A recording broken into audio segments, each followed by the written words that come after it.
வணக்கம், நான் உங்கள் ஆர்த்தி அம்மா. வாங்க, எங்கள் வீட்டில் வெண்டங்காய் புளிக்குழம்பு நான் எப்படி வைப்பேன் அப்படிங்கிறத ஒரு சின்ன வீடியோவாக பார்ப்போம்.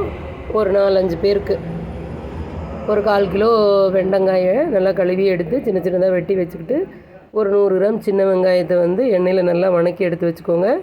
தேங்காய் வந்து ஒரு சின்ன தேங்காயாக இருந்ததுன்னா ஒரு அரை மூடி போட்டு அந்த வணக்கின வெங்காயம், குழம்பு மிளகுடி ஒரு 3 ஸ்பூனு. இது நான் வீட்டில் அரைச்ச குழம்பு மிளகுடி, அதனால நான் 3 ஸ்பூன் போடுறேன். நீங்கள் கடை மிளகுடியாக இருந்ததுன்னா அந்த வத்த குழம்பு பொடியெல்லாம் போடுங்க.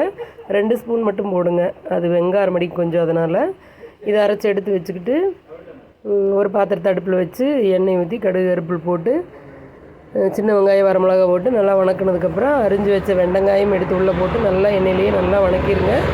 நல்லா வெண்டங்காய் வணங்கினதுக்கப்புறம் நம்ம அரைச்சி வச்சோம் இல்லைங்களா, அந்த மிளகு எடுத்து உள்ளே ஊற்றி ஒரு பெரிய நெல்லிக்காய் சைஸுக்கு வந்து புளி ஊற வச்சு கரைச்சி எடுத்து வச்சுருக்கிறேன். அந்த புளியை உள்ளே ஊற்றி உப்பு போட்டு அப்படியே இன்னும் கொஞ்சமாக தண்ணி விட்டு கெட்டியாக வேணுங்கிறவங்க கெட்டியாக வச்சுக்கலாம்.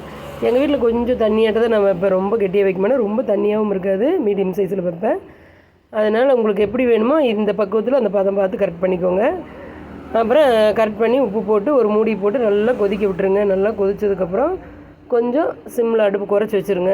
அப்படியே கொஞ்சம் நேரம் 5 நிமிஷம் வெந்துக்கிட்டு இருந்ததுன்னா எண்ணெய் பிரிஞ்சு வரும், குழம்பும் எண்ணெயும் பிரிஞ்சு வரும்போது குழம்பு வெந்துருச்சுன்னு அர்த்தம். பார்க்குறதுக்கும் நல்லாயிருக்கு, சாப்பிட்றதுக்கும் டேஸ்ட்டாக இருக்குது. வாசம் இப்போவே ஃபுல்லாக வாசம் வருது. நான் எங்கள் வீட்டில் இந்த மாதிரி தான் வெண்டங்காய் புளிக்குழம்பு வைப்பேன். நீங்கள் இந்த மாதிரி வைப்பீங்களான்னு சொல்லுங்கள். நிறைய வெரைட்டியாக வைக்கிறாங்க வெண்டங்காய் புளிக்குழம்பு. எங்கள் வீட்டில் இந்த மெத்தடில் தான் வைப்போம். இந்த குழம்பு உங்களுக்கு பிடிச்சதுன்னா எனக்கு கமெண்ட்டில் சொல்லுங்கள். என்னோடய சேனலுக்கு சப்ஸ்கிரைப் பண்ணுங்கள், லைக் பண்ணுங்கள்.